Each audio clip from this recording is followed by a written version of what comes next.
Bem, dando prosseguimento, então, vamos ao nosso segundo case da tarde, que é a geotecnologia com aplicações na área ambiental. Tá? E eu chamo a nossa primeira palestrante, que é a Marília Salgado Martins. Ela é consultora em geoprocessamento do consórcio intermunicipal do Lago São João. Tá?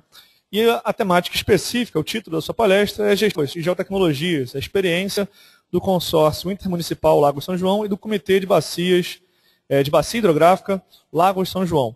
A Marília é engenheira florestal, formada pela Universidade Federal de Lavras, e atualmente é assessora em geoprocessamento do consórcio intermunicipal, já citado, e coordenadora do laboratório de geoprocessamento da mesma instituição.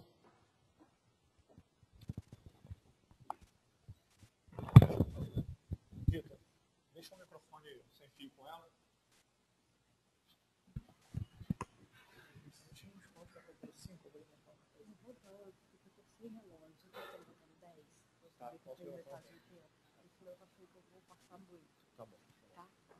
Bem, boa tarde a todos. Eu gostaria de agradecer o convite da organização para estar aqui dando essa palestra. E o tema, então, que me foi solicitado foi geotecnologias e gestão ambiental, que é um tema bastante amplo, né? Então, eu resolvi aqui focar mesmo no meu trabalho. Em vez de falar de uma coisa geral, focar mais na experiência minha, né, como profissional, que é a questão da gestão da água e geotecnologias. Pode passar. Cadê o controlinho?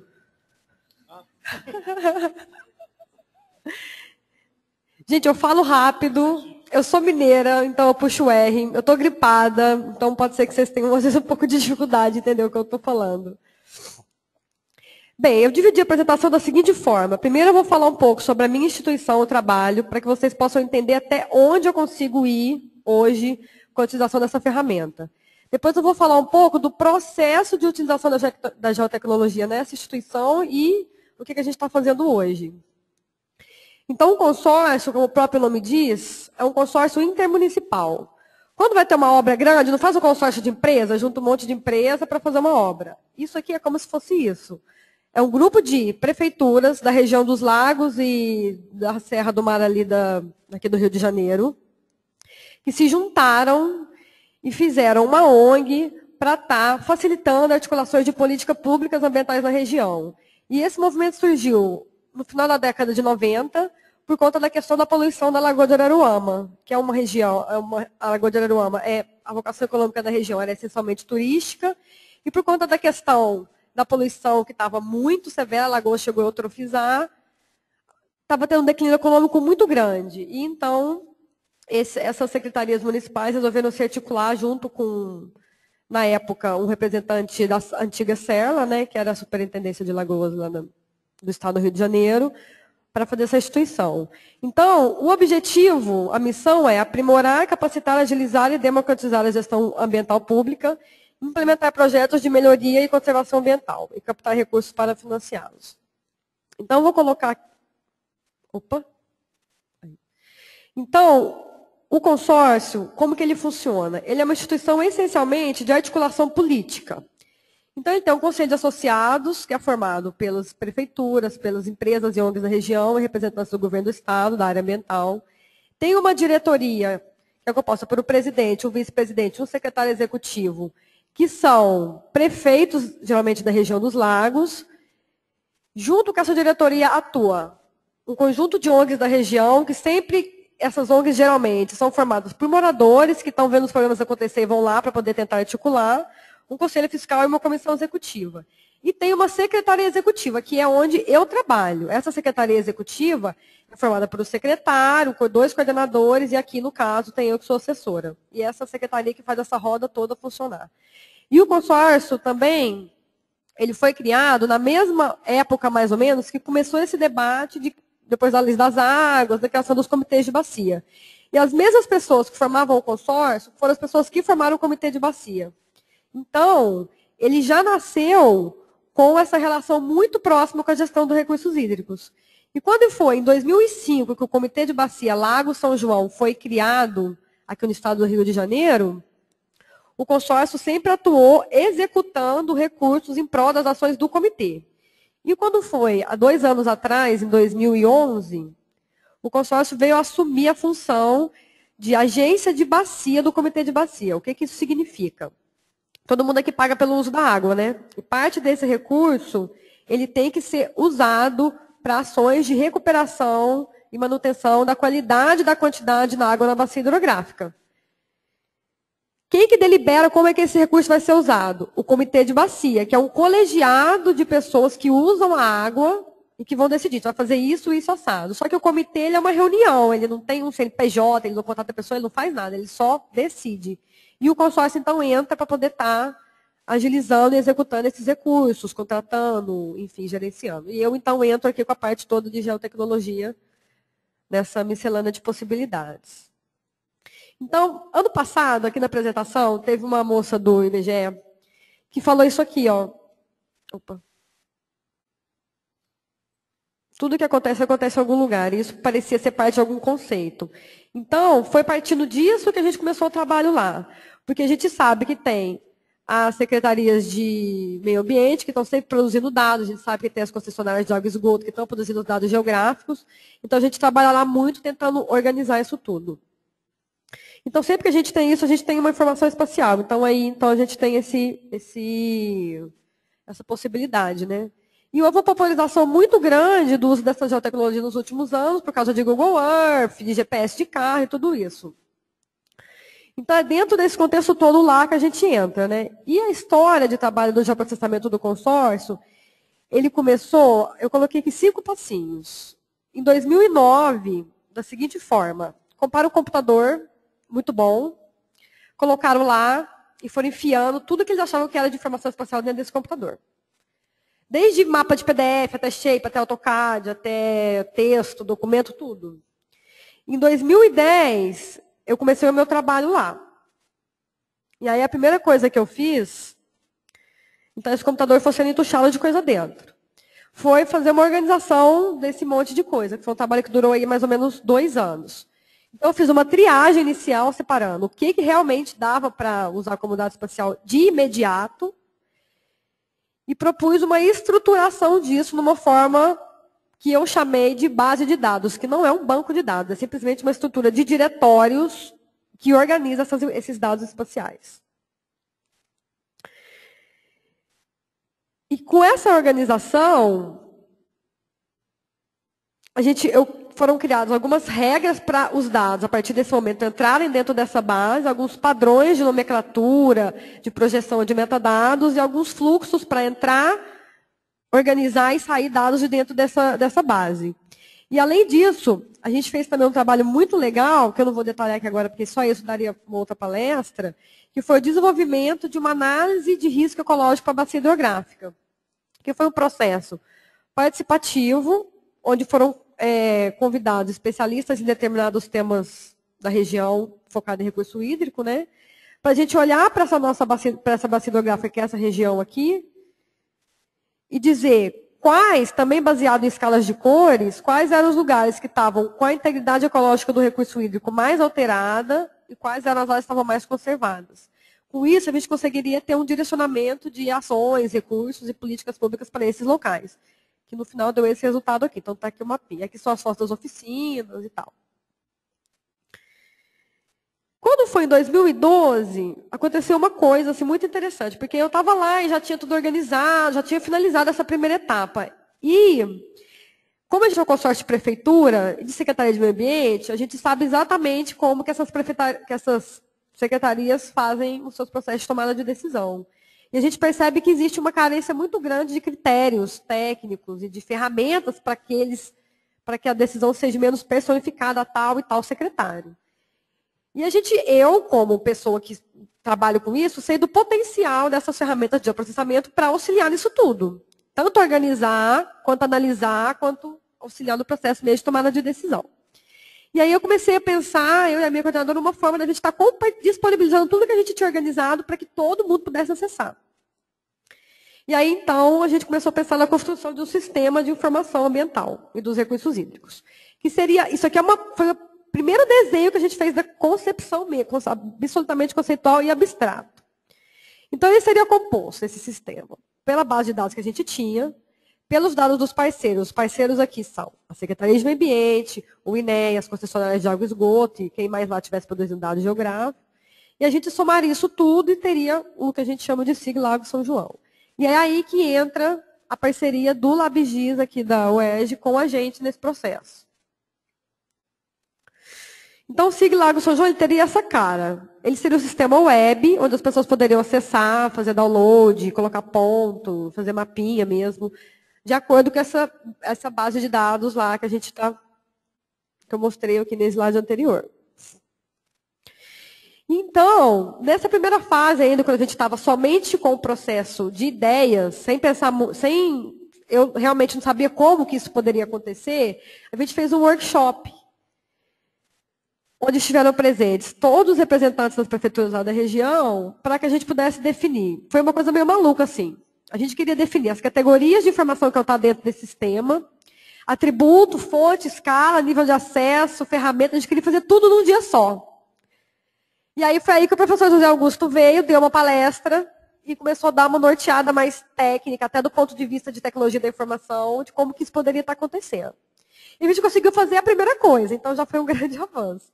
A gente conseguiu definir, então, nesse evento, quais que seriam essas categorias de informação que estariam dentro desse sistema. E, depois desse evento, então, foram definidas, houve uma parceria, houve um edital da FAPERJ, de projeto de extensão, onde foi submetido um projeto, junto aqui com o LabGIS, para a implementação de uma infraestrutura de dados espaciais locais para esse trabalho. E aí, então, foram definidos, aí sim, a gente teve uma definição mesmo de como que isso poderia estar sendo feito, né? Então, foram 5 passos, que são esses que estão mostrados aí, que eu não vou ficar lendo, porque vocês podem ler, né?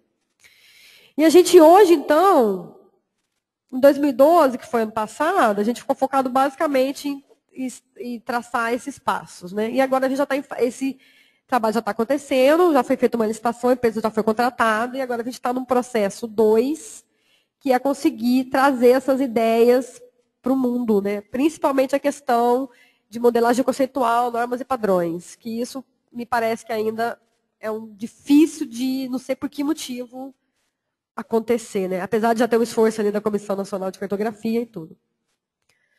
A nível dos meus atores locais, isso é bem complexo, até a nível institucional. As pessoas não entendem muito por que isso é importante, enfim.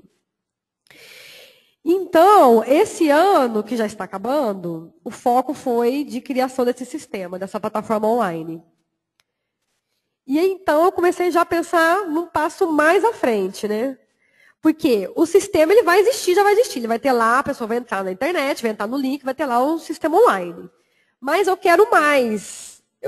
Minha instituição quer mais. A gente quer que os atores locais estejam entuchando o nosso banco de dados. E aí entra um outro trabalho, bastante complexo, que é de aproximação com as instituições, para que elas comecem a ter esse olhar geográfico, porque eles hoje, atualmente, nem ainda estão muito pensando nisso. Então, a gente propôs a criação de um nome assim, bastante bonito, né, que eu acho bonito, que é a Rede de Geoprocessamento Lago São João, que seria formado pelos atores, que estariam todos de acordo em... Eu usei aqui um termo que é consumir, né, esses dados e, ao mesmo tempo, estar alimentando esse banco de dados, dentro daquelas normas e padrões estabelecidos dentro do EDE. E o objetivo dessa rede, que seria formada primeiramente pelas secretarias municipais de meio ambiente, pela INEA, pelas unidades de conservação que estão produzindo. Lá tem muitas unidades de conservação, deve ter umas 10, 12 unidades de conservação, estaduais e federais. Pela superintendência do Estado, lá, a Suplage, pelo Comitê de Bacia e outras instituições. O objetivo dessa rede seria produzir informações georreferenciadas de forma organizada, porque ela está sendo produzida de alguma forma. Porque toda secretaria tem um GPSzinho que usa o Google, mas é tudo assim, muito ainda sem um processo organizado e sistematizado. Estabelecer esse compromisso de fazer isso, capacitar os atores para usar essas ferramentas e para ter o pensamento, e criar a cultura do pensamento geográfico. Para a pessoa olhar um problema e pensar que aquilo poderia estar dentro de um banco de dados, poderia estar sendo usado dessa forma. Então, para a gente fomentar essa rede, nesse primeiro momento, visto que lá nada ainda acontece nas secretarias de meio ambiente, a gente está com duas iniciativas, né? Que é de capacitação e de eventos mesmo. Então, a linha de capacitação, ela entra também em parceria com o pessoal aqui da UERJ, do LabGIS, para ensinar eles a usarem os programas e os eventos para a gente começar a falar de desaproximamento na região, para que as pessoas possam começar a entender. E com o tempo, eu acredito que elas ouvindo bastante, a coisa vai evoluir. E aí sim a gente vai estar perto de solucionar o problema. E aqui então agora, eu vou entrar numa terceira parte da apresentação, que é para falar como que a gente lá no consórcio tem usado essa ferramenta. Eu vou dar alguns exemplos de aplicação lá no nosso dia a dia. Bem, então, lá dentro do Comitê de Bacia e do consórcio, a gente tem essas 5 linhas aí de atuação, né? Que eu costumo dividir assim. São aquelas coisas que eu faço todo dia e são aquelas coisas que a gente tem mais de longo prazo. Então, a parte de produção de mapas temáticos, todo dia alguém me pede um mapinha de tal e tal coisa. Foi o campo, pegou o GPS, precisa fazer um mapinha, precisa saber uma área. Vou restaurar não sei o quê, quantas mudas cabem. Então, eu estou o tempo todo dando esse tipo de assistência. Apoio a outros projetos, como, por exemplo, os planos municipais de saneamento básico, que estão acontecendo na região. Tem um produto que é o Banco de Dados Geográfico. Aí a gente vai lá, articula, conversa, apoia outros projetos. Uma de divulgação, que é sempre estar colocando matéria nos releases, e tentando, nos meios de comunicação que tem lá, passar um pouco de informação de matéria dentro desse contexto. E essas 2 linhas aqui que eu considero mais assim, de médio prazo para acontecer, que é a manutenção e atualização daquela base de dados, que sempre estão chegando os novos dados, tem que ir lá, inserir, passar para o padrão. E a implementação do SIGLAC, que está acontecendo, já está quase acabando. Então, a produção de mapas temáticos, né? Então, dentro de todos esses temas aí, mapa temático de bacia hidrográfica, de hidrografia, de área protegida, de infraestrutura, né? A gente tem lá um acervo de mais de 296 mapas, disponíveis alguns deles para download no site, alguns básicos assim de caracterização ambiental. Vou colocar aqui alguns exemplos de apoio a projetos. Existe um programa do comitê que é de atendimento a agricultores em microbacias, onde tem assentamento rural, porque lá também existem vários assentamentos de reforma agrária. Então, a gente vai lá, faz o mapa de onde que está o assentamento, quantos são os lotes, quais os números dos lotes, quem mora. Um outro projeto que tem lá, que é de implantação de saneamento rural, de saneamento em propriedades rurais e de restauração. Então, a pessoa vai lá, coleta o GPS, quer saber, vai lá, faz um mapinha, dá para o produtor, ele acha lindo, acha super legal. Teve dentro desse mesmo programa, né, que é uma outra questão, que isso aqui é BR-101, que vai para Campos, né, que corta essa microbacia hidrográfica, que chama microbacia do Rio Lontra. E aqui tem um assentamento rural que moram dezenas, acho que talvez coisa de 50 famílias, e não tem nenhum saneamento rural, eles têm um problema seríssimo de contaminação na água. Então está sendo feito um programa lá para poder tratar a questão das captações de água. Então, o pessoal vai lá, faz coleta de campo, a gente vai, faz um mapa. Uma outra coisa que foi super legal, que foi feita também, que foi a questão da delimitação das bacias hidrográficas, porque até então não tinha bacia hidrográfica delimitada. E aí, então, a gente fez todo um trabalho de modelagem, modelo digital do terreno, aí faz 10 mil processamentos e chega no final às bacias hidrográficas. Também as microbacias e os sistemas hidrográficos da região. Esse trabalho parece um trabalho assim, eu considero isso um trabalho simples, mas isso daqui foi tão relevante para o contexto de gestão que virou até um decreto do comitê, existe uma resolução dizendo que as bacias hidrográficas oficiais da região são essas, com essa área, com esse nome e tal, com esse limite que foi trabalhado aqui. A gente também tem lá uma outra iniciativa, que é do banco de dados do monitoramento da qualidade da água, porque lá é feito o monitoramento pelo comitê mensal da qualidade, de monitoramento de parâmetros físico-químicos da qualidade da água, então a gente organiza isso, faz os pontinhos, a pessoa vai lá e clica e consegue ver qual que é o parâmetro. E também o trabalho lá de divulgação, que é a questão de produção de matérias que são os releases, né? E também o clipping de notícias da região, que eu sempre tento colocar alguma coisa de geoprocessamento para entuchando na cabeça das pessoas que isso existe. Bem, é isso que eu tinha para falar. Acho que deu tempo. Muito obrigado, Marília.